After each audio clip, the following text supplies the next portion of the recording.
¿Qué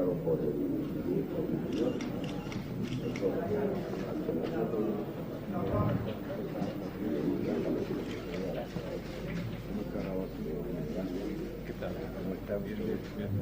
¿Qué tal, López?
Acá hay una silla.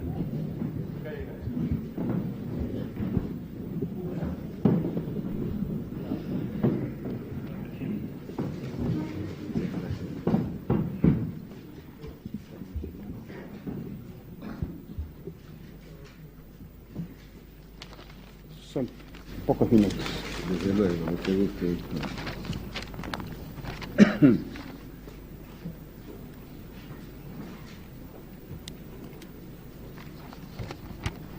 En nombre de la seguridad nacional,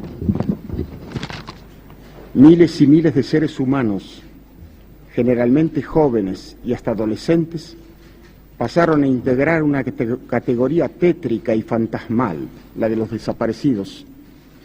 Palabra, triste privilegio argentino, que hoy se escribe en castellano en toda la prensa del mundo. Arrebatados por la fuerza, dejaron de tener presencia civil. ¿Quiénes exactamente los había secuestrado? ¿Por qué? ¿Dónde estaban?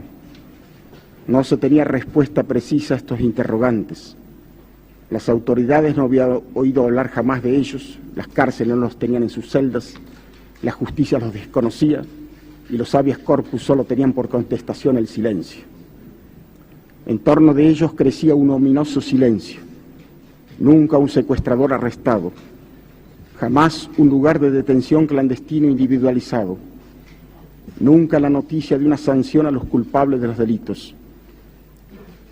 Así transcurrían días, semanas, meses, años de incertidumbre y dolor de padres, madres e hijos, todos pendientes de rumores, debatiéndose entre desesperadas expectativas, de gestiones innumerables e inútiles, de ruegos influyentes, a oficiales de alguna fuerza armada que alguien les recomendaba, a obispos y capellanes, a comisarios.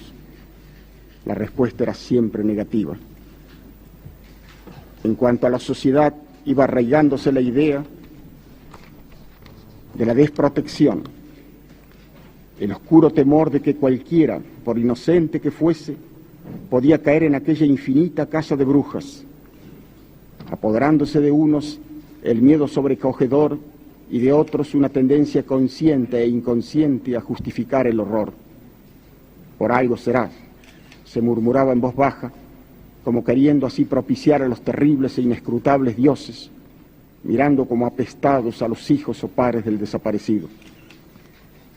Sentimientos, sin embargo, vacilantes, porque se sabía de tantos que habían sido tragados por aquel abismo sin fondo, sin ser culpable de nada, porque la lucha contra los subversivos, con la tendencia que tiene toda clase de brujas o de endemoniados, se había convertido en una represión demencialmente generalizada, porque el epíteto de subversivo tenía un alcance tan vasto como imprevisible.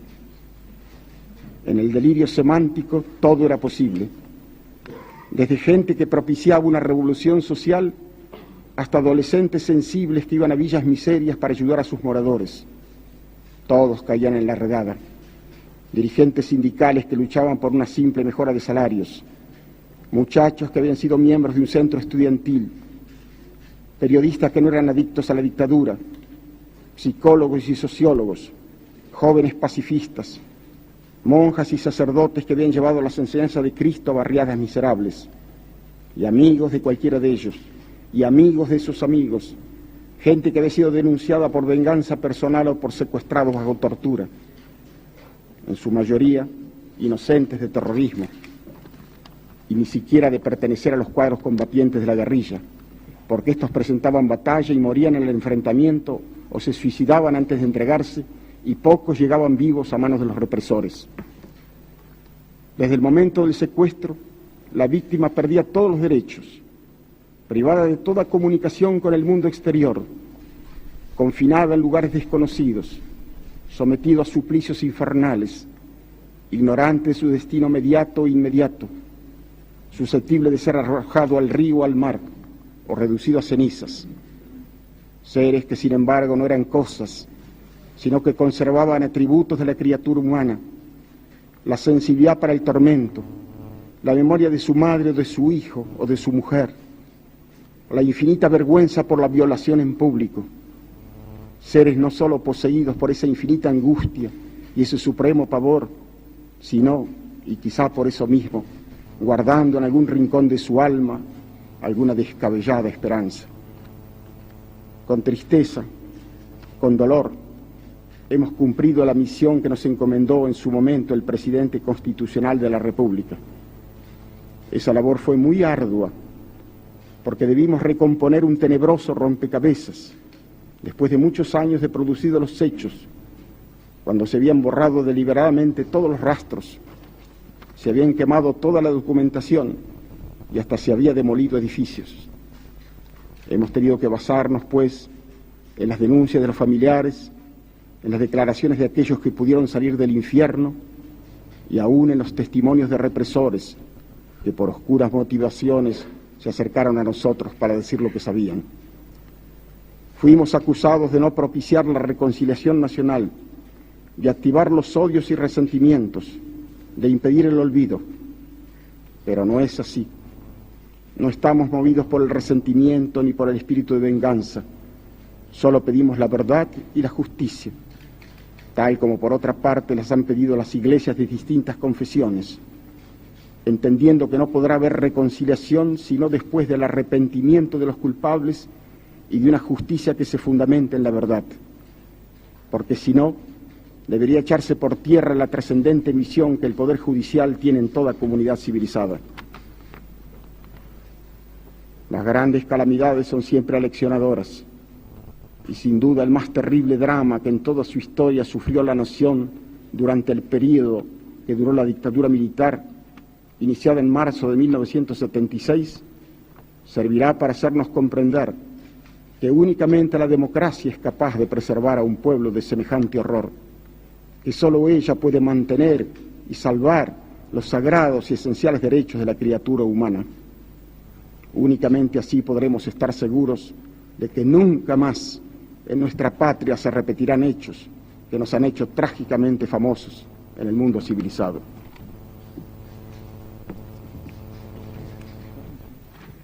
Vamos a entregar el informe.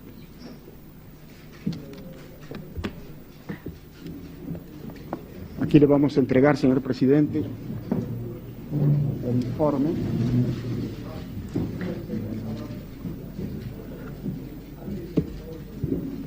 y las carpetas anexas.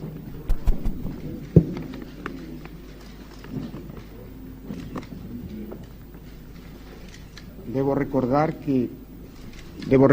que la masa total del informe comprende más de 50.000 folios que entregamos al señor presidente también en forma de microfilmación.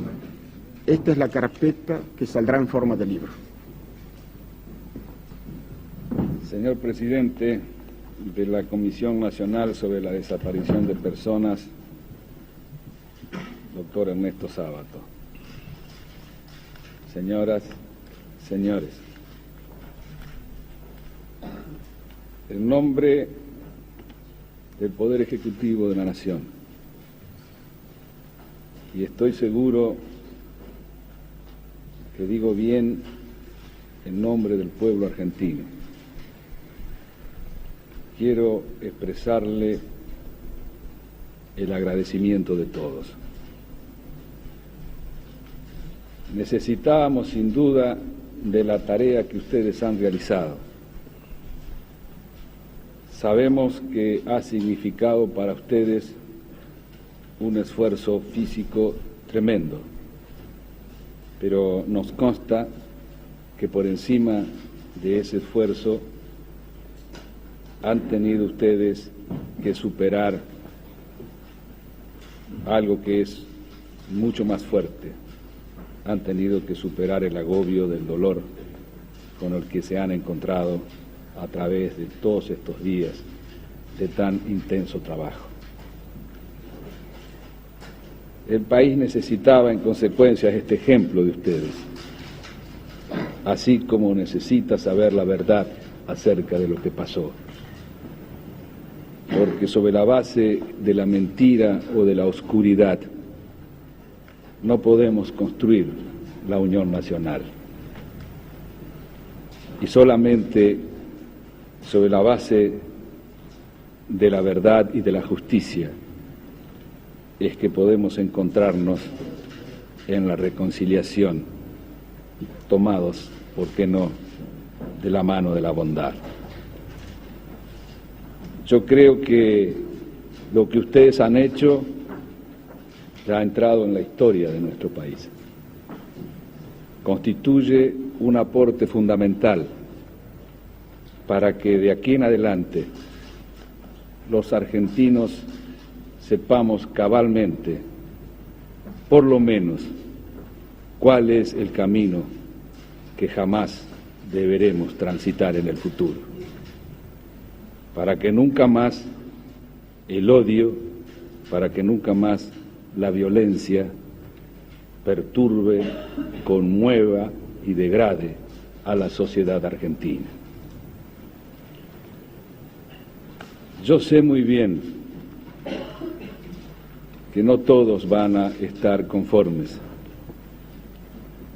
Sé muy bien que es algo que sucede permanentemente a quienes actúan y pretenden actuar en el marco de la ley, en el marco del Estado de Derecho, con un sentido de justicia y no como una forma de venganza.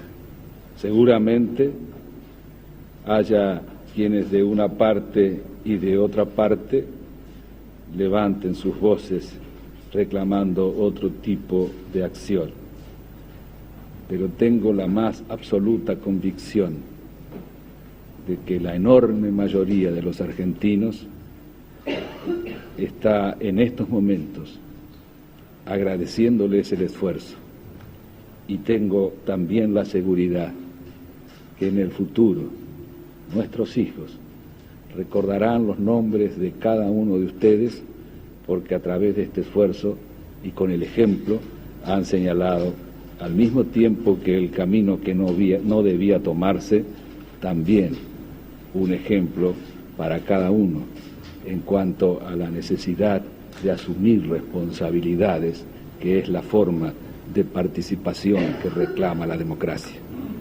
Ustedes han aceptado esa participación y la han aceptado en una situación límite.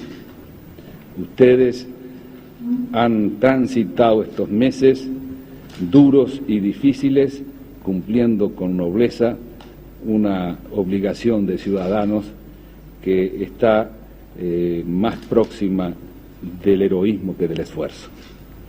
De modo que reitero en este sentido el agradecimiento del Poder Ejecutivo y el reconocimiento que estoy convencido el pueblo argentino les está brindando en estos momentos. Vamos a tomar debida nota de todo lo que nos han traído. Va a actuar como corresponde en la Argentina la justicia, a través del debido proceso, en el marco del Estado de Derecho, y vamos a encontrar seguramente con la misma inquietud, con la misma apelación de carácter espiritual que ustedes permanentemente han puesto de manifiesto, vamos a encontrar los argentinos la paz que estamos reclamando. Yo no sé si habrá habido otro presidente en nuestra historia que se haya encontrado frente a dramas de esta naturaleza tan penosos, inmersos además en circunstancias difíciles desde todo punto de vista. Pero al presidente de los argentinos se le hace mucho más fácil su acción cuando cuenta con ejemplos de ciudadanos como ustedes que enaltecen a la sociedad argentina. De nuevo, señores, muchísimas gracias por lo que han hecho. Vamos a conversar, si les parece un poquito. 3 horas habló desde Washington en Berlín, marzo,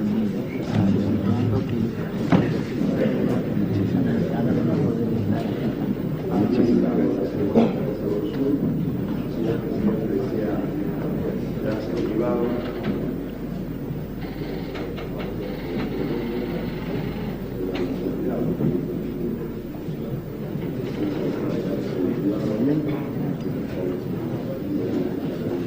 Muy lindas palabras. Muchas gracias. No sé si yo estaba a la altura.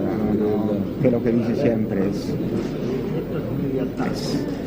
sensato, es preciso, es humano. Dijo cosas muy hermosas.